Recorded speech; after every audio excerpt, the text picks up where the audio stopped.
సర్వ మానవాళికి రక్షకుడు, మనకు కొండంత అండగా నిలిచేవాడు, మనసులో తలచిన వెంటనే గుండెల నిండా ధైర్యాన్ని నింపగలిగే మహాయోధుడు, అభయహస్తంతో ఎల్లవేళలా మనల్ని కాపాడే ఆ పవనపుత్రుడిని ఇప్పుడు మనసారా స్తుతించుకుంటూ శ్రీ పంచముఖ ఆంజనేయ స్వామిగా అవతారమెత్తిన కథని దృశ్య రూపంలో తిలకిద్దాం రండి.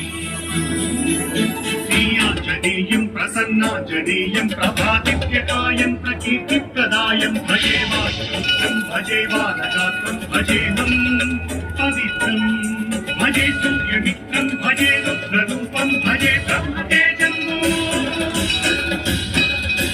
అది రామాయణ మహాయుద్ధం భీకరంగా సాగుతున్న తరుణం. శ్రీరామచంద్రుని సారథ్యంలో వానర సైన్యంతో విజృంభిస్తూ లక్ష్మణ స్వామి తనతో పోరాటం చేస్తున్న రావణుడి